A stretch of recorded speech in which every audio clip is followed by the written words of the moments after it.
नमस्कार दोस्तों, ट्रिकी गुरु अमित गुप्ता के YouTube चैनल में आज आपका फिर से स्वागत है।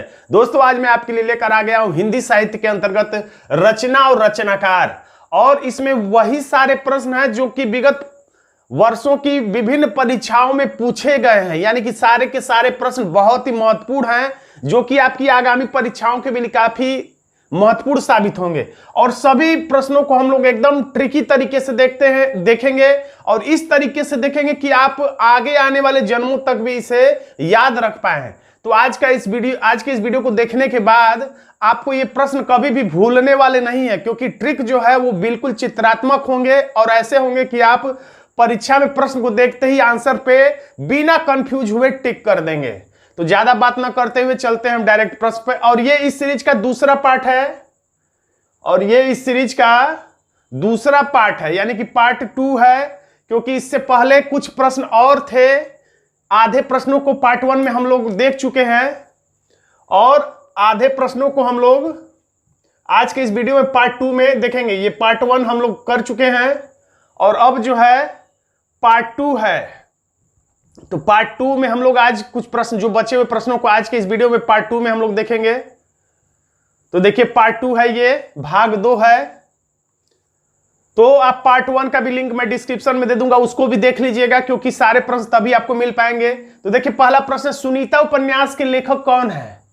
तो सुनीता, आपको पता होगा अगर आप मेरे वीडियो रेगुलर देखते होंगे कि शुरुआत के सामान्यतः हम लोग 2 शब्दों को ही कोड बनाते हैं। कभी कभी 3 शब्द, कभी कभी पूरा अच्छा शब्द मिल जाए तो पूरा शब्द ही ले लेते हैं, लेकिन सामान्यतः 2 ही शब्दों पर हम लोग कोड बनाते हैं अगर कठिन शब्द है तो, ताकि परीक्षा में जब विकल्प आए तो आप 2-2 अक्षरों को देख देख कर डायरेक्ट आंसर तक पहुंच जाए, आपको ज्यादा कुछ सोचना न पड़े।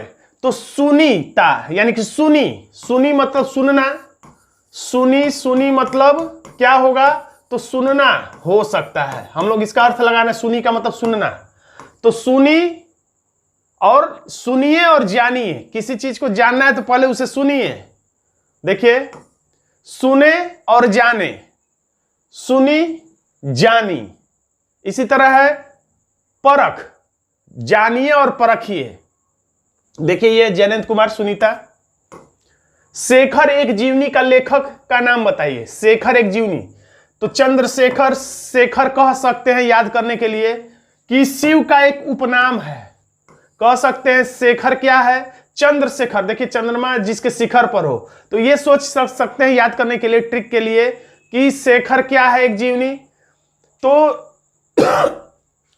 तो शेखर एक जीवनी क्या है? शिव का एक उपनाम है। या ये भी कह सकते हैं कि इसके उपनाम का मतलब कभी कभी पूछता है शेखर एक जीवनी क्या है, तो नाम तो लिखा है जीवनी, लेकिन यह एक उपन्यास है। तो शेखर एक शिव का उपनाम है, तो याद रखिएगा शेखर एक जीवनी उपन्यास है। और लिखा है किसने? तो शेखर किसका उपनाम है? शिव का। तो शिव हमेशा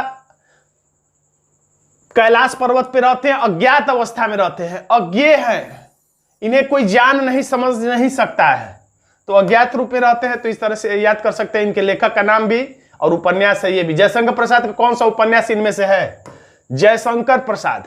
तो जयशंकर प्रसाद का ट्रिक है जय। शुरू के 2 शब्द हैं जय। तो किसकी जय? तो सोचिएगा तितली की जय। यहां पर मैं चित्र यहां देना भूल गया हूं, चित्र चाहिए था। तितलियां रंग बिरंगी होती हैं, तो रंग बिरंगी तितलियों की जय। और इसलिए जय कि ये कुदरती होती हैं, प्राकृतिक होती हैं तितलियां, इनको ईश्वर ने बनाया है तितलियों को रंग बिरंगा, तो इसलिए तितलियों की जय। देखिए तितलियां कुदरत की देन रहे हैं और रंग बिरंगी है, इसलिए जय का मतलब जयशंकर प्रसाद ने लिखा है। त्याग पत्र, अभी आपने जयनंद की एक रचना देखा था, फिर आ गया त्याग पत्र। तो त्याग पत्र देने से पहले जान लीजिए, बूझ लीजिए, बूझ लीजिए, तब दीजिए। जान बूझ कर त्याग पत्र देना चाहिए, जान बूझ कर, यानी कि जयनंद इसके रचनाकार हैं। देखिए जानबूझकर ही त्याग पत्र देना चाहिए। जैनेन्द्र, जानबूझकर त्याग पत्र किसकी रचना? जैनेन्द्र की। और जैनेन्द्र की रचना का नाम है क्या? जानबूझकर क्या करना चाहिए? त्याग पत्र देना चाहिए। झूठा सच, सच किसका उपन्यास है? तो ये बात झूठ है कि सच है? झूठ है, यस झूठ है। सच है, यस सच है। अगर कोई कहे सच है तो बोल दीजिए सच है, यदि कोई बोले झूठ है तो बोल दीजिए झूठ है, यानी यस। यस का मतलब यशपाल हमारा आंसर हो जाएगा विकल्प बी। सबमिट ट्रिक नीचे लिखा हुआ है, तो आप इसका पीडीएफ भी प्राप्त कर सकते हैं। डिस्क्रिप्शन में लिंक है, पेड लिंक है, वहां से जाकर आप इसका पीडीएफ प्राप्त कर सकते हैं। और परीक्षा से पहले सिर्फ एक बार रिवीजन कर लेंगे, बहुत कम समय लगेगा रिवीजन में, 10 मिनट में आराम से पूरा प्रश्न रिवीजन कर लेंगे। 200 से ज्यादा स्लाइड इसमें इस्तेमाल किया गया है चित्रात्मक रूप से, तो 10 मिनट से कम ही समय लगेगा, आप पूरा जल्दी जल्दी रिवीजन कर लेंगे। बाण भट्ट की आत्मकथा किस विधा की पुस्तक है, किस विधा में है? बाण भट्ट की आत्मकथा। तो आत्मकथा जो है वो छोटा सा बाण उपबाण है, तो उपबाण का मतलब ये क्या है? उपन्यास है। तो रटे रहिएगा अभी, बाण भट्ट की आत्मकथा, नाम है आत्मकथा लेकिन है ये उपन्यास। इनमें से हजार, इसमें आंसर ही गलती से आ गया है, खैर कोई बात नहीं, ट्रिक से आप इसे रट लीजिए। इनमें से हजारी प्रसाद द्विवेदी का उपन्यास कौन सा है? तो हजारों का नोट। 1000 का नोट बंद हो गया है, बंद कर दिया गया है, लेकिन पुनः कभी ना कभी ये नया होगा, यानी कि पुराना नोट नया बन जाता है। 500 का नोट पुराना था, नया बन गया। 2000 का नोट नया आ गया, पुनः नया होगा। कौन सा नोट? तो कभी ना कभी पुनः नया होगा 1000 का नोट। पुनर्नवा किसकी रचना है? तो हजारी प्रसाद द्विवेदी की। पुनः नया कौन सा नोट नहीं हुआ? तो 1000 का। वैशाली की नगर वधु, तो वैशाली की नगर वधु हो या किसी भी देश की नगर वधु हो, नगर वधुएं सदैव चालाक होती हैं, चालाक होती हैं, चतुर होती हैं। तो इस तरीके से आचार्य चतुरसेन शास्त्री को आप याद कर सकते हैं। वास्तव में देखिए यहां पर लिखा हुआ है वैशाली की नगर वधु आचार्य चतुरसेन। खैर आप ट्रिक से याद करिएगा, वैसे नगर वधुएं चतुर होती हैं। हिंदी के सुप्रसिद्ध आंचलिक उपन्यासकार इनमें से कौन है? आंचलिक उपन्यासकार है इसमें फणीश्वर नाथ रेणु। कैसे? तो आंचल में फड़ी, फड़ी अगर आप हिंदी पढ़ते तो आपको पता होगा कि पर्यायवाची शब्द, सर्प के पर्यायवाची शब्द में फड़ी आता है, यानी जो फन काढ़ लेता है उसे फड़ी कहते हैं, यानी कि सांप का पर्यायवाची है। तो फड़ी कहां पर है? तो आंचल में है। आंचल में कौन छुपा है? फड़ी, यानी कि सांप। अगर यही पूछे मैला आंचल के लेखक कौन है, तो मैला आंचल में कौन छुपा है? तो फड़ी छुपा है। मैला आंचल में सांप छुपा है। सांप कहां छुपा? अगर पूछेगा कि फणीश्वर नाथ रेणु की रचना कौन सी है, तो फड़ी। फड़ी 2 अक्षर से क्या निकलेगा? फड़ी। फड़ी कहां छुपा है? तो मैले कुचले आंचल में। बस आपको फड़ी का पर्यायवाची याद होना चाहिए कि सर्प का पर्यायवाची है। एक कंठ विस्पाई किसकी रचना है? तो देखिए कंठ में विष धारण करना कोई आसान काम नहीं है, दुष्कर कार्य है। जो भी कार्य दुष्कर होता है यानी कठिन होता है, तो दुष् मतलब कठिन। यह रोग दुस्साध्य है, यानी कठिनाई से ठीक होता है। दुष् मतलब कठिनाई से। तो एक कंठ में विष धारण करना दुष्कर है, तो आप दुष्यंत को याद रख सकते। कंठ में विष दुष्यंत यानी कि कठिन है। दुष्यंत का मतलब कठिन। कुकुरमुत्ता, कुकुरमुत्ता खाया जाता है और उसे सूर्य के प्रकाश की जरूरत नहीं पड़ती है, तो आप याद रखिएगा कुकुरमुत्ता अलबेला होता है, निराला होता है।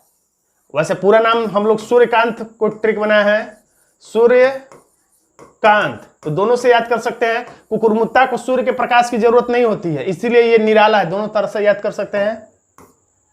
कुकुरमुत्ता निराला है क्योंकि उसे सूर्य के प्रकाश की जरूरत नहीं पड़ती है, सूर्य के प्रकाश से दूर कुकुरमुत्ता निराला है।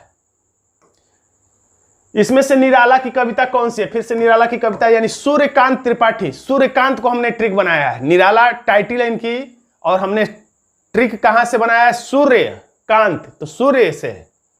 तो सूर्य से हम लोग क्या जोड़ेंगे? तो सूर्य के प्रकाश में तुलसी का पत्ता आगे बढ़ता है, सूर्य के प्रकाश में ही तुलसी का पत्ता आगे बढ़ता है। सूर्य के पास तुलसी का पत्ता रख के उसे हम लोग जल देते हैं। तो याद रखिएगा सूर्य के प्रकाश, तुलसी का पौधा सूर्य के प्रकाश में ही आगे बढ़ता है। वैसे कोई भी पौधा सूर्य के प्रकाश में आगे बढ़ता है, फिर भी आप याद रखेंगे। राम की शक्ति पूजा, तो सोचिए राम की शक्ति पूजा, राम को शक्ति कहां से मिलती है? तो राम को शक्ति मिलती है सूर्य से, क्योंकि वह सूर्यवंशी थे। तो देखिए राम की शक्ति सूर्य से, क्योंकि राम सूर्यवंशी हैं। या निराला रटेंगे तो निराला रट लीजिए, राम की शक्ति निराली है। वैसे हमने टाइटल से नहीं बल्कि शुरुआत के नाम से ही ट्रिक बनाया। अंधा युग, तो अंधा 2 अक्षर से क्या बना? अंधा। तो अंधा क्या होता है? तो अंधा धर्म में लोग अंधविश्वास करते हैं, धर्म में। तो इसलिए याद रखिए कि धर्मवीर भारती की रचना है, धर्मवीर भारती की रचना है अंधा युग। धर्म में अंधविश्वास होता है और वो ये वास्तविक उपन्यास का कवर पृष्ठ है। नील देवी, नील 2 अक्षर से क्या निकलेगा? नील। इतिहास में आपने पढ़ा होगा, नील की खेती करने पर अंग्रेज मजबूर करते थे एक खास हिस्से पर। तो नील की खेती कहां पर कराई जाती थी जबरदस्ती अंग्रेजों के द्वारा? भारत में। तो नील की खेती कहां पर? भारत में, यानी कि भारतेंदु हरिश्चंद्र इसका आंसर हो जाएगा। नील की खेती भारत में। आवारा मसीहा, देखिए कुछ लोग ट्रेनों में इस तरीके के घूमते हैं जो प्रसाद के बहाने आवारा की तरह इधर उधर ट्रेनों में घूमते रहते हैं शरीफ बनकर, और प्रसाद के बहाने जहर खिला के आपको बेहोश करके आपका सारा धन लूट लेते हैं। यानी कुछ लोग आवारा मसीहा की तरह घूमते रहते हैं और जहर खुरानी कर देते हैं, आपको विष खिला देते हैं। तो आवारा मसीहा क्या करते हैं? आपको विष खिला के आपका धन लूटते हैं। विष्णु प्रभाकर, विष या जहर खुरानी वाले आवारा घूमने वाले मसीहा। कलम का सिपाही, कलम का सिपाही किसे कहा जाता है? तो मुंशी प्रेमचंद को। लेकिन कलम का सिपाही किसने लिखा है? तो बस ट्रिक्स याद करना है, तो बस इतना याद रखिएगा, कलम अमृत के समान होता है। कलम जो होता है तलवार से भी ज्यादा अच्छा माना जाता है, तलवार से भी अच्छा होता है कलम, और कलम को होता है अमृत के समान। टीचर्स के लिए कलम जो होता है अमृत के समान होता है। तो अमृत राय नाम याद रखेंगे, आंसर हो जाएगा बी। रक्षाबंधन नाटक के रचयिता कौन है? तो रक्षाबंधन किसके साथ जुड़ा हुआ है? तो द्रौपदी को कृष्ण ने रक्षा बांधा था, तो उससे द्रौपदी ने कृष्ण को रक्षा बांधा था। तो उस कहानी से याद रखिएगा, हरि कृष्ण प्रेमी रक्षाबंधन नाटक के रचयिता हैं। यहां पर चित्र भी आप देख लीजिए, द्रौपदी और कृष्ण। कौन सा नाटक भारतेंदु का नहीं है? यानी कि आप नहीं, तो वैसे अनेकों का नाटक ऐसे होंगे जो भारतेंदु हरिश्चंद्र के नहीं है। तो यहां पर आपको यह याद कर लेना चाहिए कि कौन कौन है। तो इनका नाम ही है भारतेंदु। तो भारत दुर्दशा, अंधेर नगरी, चंद्रावली नाटिका, ये सब के सब भारतेंदु हरीश का है, यानी स्वर्ण विहार में ही है। देखिए भारत में भारत की दुर्दशा, और भारत में अंधेर नगरी इस समय है। तो अंधेर नगरी भारत का ही चांद है, क्योंकि भारतवासी चंदा को, चंद्रमा को मामा कहते हैं। तो मामा तो अपने ही हुए, यानी किसी अन्य देश का चंदा नहीं है। चंदा जो है भारत का है। चंद्रावली, चंद्रा किसका है? भारत का, यानी कि भारतेंदु हरिश्चंद्र की रचना है। भारत की समय दुर्दशा है, यानी कि भारतेंदु हरिश्चंद्र। और अंधेर नगरी कहाँ है? भारत में। तो इस तरीके से आप, केवल मैं रटने के लिए बता रहा हूं आपको, इसको अन्यथा मत लीजिएगा। अंजो दीदी, रचनाकार कौन है? अंजो दीदी। तो अंजो दीदी क्या है? छोटी दीदी है, तो उपनाम लगा रहेगा। तो उपेंद्र नाथ, शुरू के अगर नाम से रटेंगे तो उप, अंजो दीदी तो है लेकिन छोटी वाली दीदी है, यानी उप दीदी है। तो उप रट लीजिएगा, या लास्ट वाले से रटना है तो अंजी दीदी अश्क बहा रही हैं। अश्क मतलब होता है आंसू बहाना। तो देखिए अंजो दीदी यहाँ पे आंसू बहा रही हैं, तो अश्क से रटना है तो अंजो दीदी आंसू बहा रही हैं। शुरू के नाम से रटना है तो अंजो दीदी उप है, उपेंद्र नाथ छोटी दीदी है। इनमें से मोहन राकेश की कृति कौन सी है? तो पिछले वीडियो में भी आया था कि मोहन नाम का लड़का आषाढ़ के एक दिन में बंद कमरे में, अंधेरे बंद कमरे में अंडे का छिलका, यानी अंडा खाता था। एक और रचना उसमें जोड़ लीजिए, मोहन नाम के लड़का जो है उसे लहरों पर तैरने में बहुत आनंद आता है। पानी के लहरों पर मोहन नाम के लड़के को तैरने में बहुत आनंद आता है। तो लहरों का, इसमें रट लीजिए, लहरों का राजहंस। तो मोहन को लहरों का शौकीन है। दूसरी परंपरा की खोज, तो दूसरी परंपरा क्या है? दूसरी परंपरा यही है कि जो नामदार लोग हैं उन्हीं की पूजा होती है, बाकी लोगों को कुछ समझा नहीं जाता है।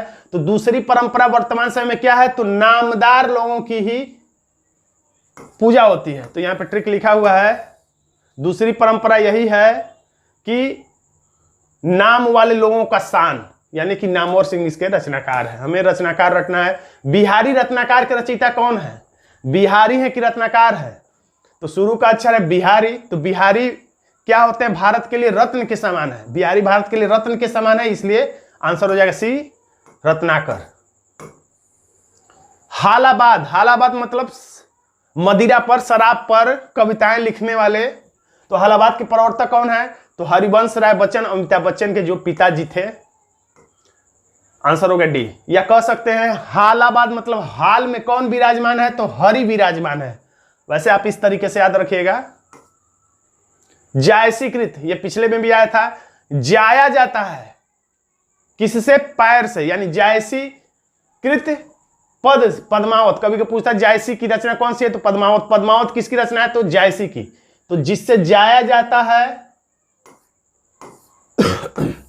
जिससे जाया जाता है उससे हम लोग कहते हैं पैर, यानी पद्मावत। जायसी की रचना है पद्मावत। लेकिन इसमें पूछा है कि ये क्या है? तो आंसर है रूपक। कभी देखेंगे तो चरणों को ही कमल के समान बताते, चरण कमल बंदो हरिराई, चरण ही कमल के समान है। तो यानी कि चरण की ही, तो जायसी की कृत पद्मावत, यानी कि पद जो है, पद का क्या हो रहा है? रूप वर्णन, पद का, पैर का रूप वर्णन। अष्टछाप के कवियों में प्रथम थे, नियुक्त कीर्तनकार कवि थे या महत्वपूर्ण थे कौन? तो सूरदास महत्वपूर्ण थे इसमें। आंसर हो गया सी। कवियों की उर्मिला विषयक उदासीनता, निबंध के लेखक कौन थे? तो ये सोचिएगा उर्मिला से उदासीन कौन थे? तो महावीर जी, महावीर प्रसाद द्विवेदी। महावीर की उर्मिला से अरुचि। शिव शंभू के चिट्ठे, तो शिव शंभू के चिट्ठे, तो शिव शंभू ने चिट्ठे कब लिखे? तो बाल अवस्था में। हमारा आंसर हो जाएगा विकल्प बी, बाल मुकुंद गुप्त। शिव शंभू के चिट्ठे बाल मुकुंद गुप्त। शिव शंभू ने बाल रूप में चिट्ठी लिखी। जन्मेजय का नाग यज्ञ किसकी कृति है? तो जन्मेजय का नाग यज्ञ कृति है किसकी? विकल्प बी, यानी कि जयशंकर प्रसाद की। तो जन्म होने पर जब बालक या बालिका का जन्म होता है तो जयकारा लगाया जाता है, थाली पीटते हैं लोग, शोरगुल करते हैं। तो जन्म होने पर जय, किसी का भी जन्म हो तो जय। या सोच लीजिए कि जन्मेजय, यानी कि जन्म से ही विजय जिसकी हो उसकी जय। तितली की जय, जिसका जन्म हो रहा है उसकी जय। कामायनी, कामा में क्या लिखा गया है? जय। सबसे पहले अपनी आत्मकथा हिंदी में किसने लिखी? तो आत्मकथा अपनी हिंदी में किसने लिखी? तो पहले जमाने में राजा महाराजा ही अपने बारे में कुछ लिखवाते थे। तो राजा का मतलब राजेंद्र, राजाओं में इंद्र। तो सबसे पहले अपनी आत्मकथा कौन लिखवाएगा? तो कोई राजा लिखवाएगा, यानी कि राजेंद्र। देखिए ये राजा है, आत्मकथा राजा ही लिखवाते थे। आंचलिक रचनाएं किससे संबंधित होती थी? तो अंचल मतलब होता है क्षेत्र, जैसे पूर्वांचल, तो क्षेत्र विशेष से। आंसर है सी। निर्गुण भक्ति काव्य का प्रमुख कवि कौन है? निर्गुण, सगुण, निर्गुण। तो इसमें हमारा आंसर हो जाएगा विकल्प सी। देख लीजिए यहां पे चित्र मैंने बना दिया है। श्रद्धा किस कृति की नायिका है? श्रद्धा जो है वो विकल्प ए, कामायनी की नायिका है। वापसी किस विधा में रचित है? तो वापसी जो है वो बी, कहानी विधा में रचित है। फणीश्वर नाथ रेणु अभी नाम आया था, संबंध सही प्रदेश चुनिए। तो फणीश्वर नाथ रेणु संबंधित है विकल्प बी से, यानी कि बिहार से। तो सोचिए फणी जो है, सांप जो है वो हार बन जाए किसी का, शिव का हार है फणी यानी सांप, तो फणी हार बन जाए यानी बिहार से। विद्यापति की पद्मावली की भाषा क्या है? पदावली की भाषा है, विद्यापति की पदावली की भाषा है मैथिली। अब इसमें किसकी टाइटिल उग्र है? तो पांडे बेचन शर्मा की टाइटिल है उग्र। और पहले वाले वीडियो में लिखाया गया था चंद्र हसीनों के हकूक, तो वो रचना किसकी है? तो उग्र की। तो उग्र वहां पे आंसर था, यानी किसकी? पांडे बेचन शर्मा, इन्वर्टेड कामा में उग्र टाइटिल है। आंसर हो गया बी। बिहारी किस राजा के दरबारी कवि थे? तो बिहारी हमारा आंसर हो जाएगा सी, राजा जय सिंह के दरबारी थे। तो बिहार की जय, तो ये जयशंकर प्रसाद मत याद करिएगा, राजा जय सिंह है। शेष कादंबरी के रचयिता, तो शेष कादंबरी के रचयिता कौन है? आंसर हो गया डी, अलका सारवगी। मेहनत करो बाकी सब अलग है, तो क्या है ट्रिक यहां पे? शेष कादंबरी, शेष मेहनत करो, शेष सब जो है वो किस पर टिका हुआ है? लक पर या अलक, अलक लक, अलका लक। शेष सब लख है चाहे अलख है। राग दरबारी उपन्यास के रचयिता कौन है? तो राग दरबारी के रचयिता है विकल्प बी श्रीलाल शुक्ल। श्रीलाल शुक्ल। राग जो होता है, राग गाने वाले भी किसी के लाल ही होते हैं। जो भी राग गाते हैं, गाना गाते हैं, वो किसी न किसी के लाल होते हैं। राग दरबारी, तो राग 2 अक्षर से हम लोग कोड बनाते हैं, तो राग इसमें निकला। तो राग गाने वाले किसी न किसी के लाल होते हैं। श्रीलाल शुक्ल इसके रचनाकार है। पूस की रात आपने पढ़ी होगी, ठंड के मौसम में पढ़ेंगे तो आपको बहुत ही मजा आएगा पूस की रात कहानी को पढ़ने में। और ये पूस की रात से कुछ लोग प्रेम करते हैं, यानी मुंशी प्रेमचंद की ये रचना है। पूस मतलब ठंड, ठंड से भी कुछ लोग प्रेम करते हैं। ध्रुव स्वामिनी नाटक के रचयिता, तो जैसे तितली की जय, इन्वर्टेड कामा यानी कामायनी की जय, उसी तरह से ध्रुव स्वामिनी यानी ध्रुव तारे की जय, ध्रुव तारे की भी जय। और इसी तरह से चंद्रगुप्त की भी जय, चंद्रगुप्त भी लिखा है जयशंकर प्रसाद ने। तो चंद्रगुप्त की जय, ध्रुव तारे की जय, तितली की जय, इन्वर्टेड कामा यानी कामायनी की जय। तो ध्रुव स्वामिनी की जय यानी जयशंकर प्रसाद की रचना है। कविता क्या है? लेकिन यह है निबंध। कविता क्या है कि रचनाकार कौन है? तो कविता क्या है? कुछ नहीं है। अगर कविता जो है हमारे रामचंद्र पर लिखी गई तब तो वो कविता है, नहीं तो वो गाना है। आंसर क्या है? देखिए सी। कविता क्या है? तो रामचंद्र के लिए अगर लिखी गई तो वो कविता है, नहीं तो गाना है साधारण। वो कविता क्या है? तो कविता रामचंद्र पर लिखी गई तभी कविता है, यानी कि इसका रचनाकार है रामचंद्र शुक्ल। गंगा छवि वर्णन, तो गंगा की छवि, सबसे अच्छी छवि किस देश में है? तो गंगा की सबसे अच्छी और पवित्र छवि जो है वो भारत में ही है, यानी आंसर हो जाएगा भारतेंदु हरिश्चंद्र। देखिए यहां पर गंगा की वास्तविक छवि भारत में है। ये भिक्षुक कविता के रचयिता, भिक्षुक क्या होते हैं? तो कुछ भिक्षुक बहुत निराले होते हैं, किसी को पैसा चाहिए, किसी को अन्न चाहिए, लेकिन कुछ भिक्षुक निराले होते हैं, हमेशा सूर्य के प्रकाश में इधर उधर टहलते रहते हैं। कुछ भिक्षुक सूर्य के जैसे निराले होते हैं। पल्लव के रचयिता, तो पल्लव के रचयिता है विकल्प ए सुमित्रा नंदन पंत। 2 अक्षर से कोड बनाएंगे तो पल, तो पल पल में जीना चाहिए, हर पल सच्चा मित्र होता है, हर पल आपका सच्चा मित्र, हर पल में जीना चाहिए। जो ही आएगा पल्लव, अगर समझ में ना आए तो हमेशा आप 2 अक्षर पे दिमाग ले जाएगा। अगर आपने ट्रिक बनाया होगा तो जरूर याद आ जाएगा, और विकल्प को 2-2 अक्षर चेक करेंगे तो याद आ जाएगा। पल सुमित्र तो याद आ जाएगा, हर पल आपका सच्चा मित्र है, हर पल सच्चा मित्र है। वैसे यहाँ पे इसके रचयिता और यहाँ पे लिखा हुआ पल्लव, यहाँ पे लिखा है सुमित्रा नंदन पंत। तो दोस्तों आज का वीडियो आपको कैसा लगा कमेंट बॉक्स में जरूर लिखिएगा। वीडियो अच्छा लगा तो वीडियो को लाइक कर दीजिएगा, इसे अपने दोस्तों में शेयर कर दीजिएगा, और चैनल पर नए हैं तो चैनल को सब्सक्राइब भी जरूर कर लीजिएगा। धन्यवाद दोस्तों।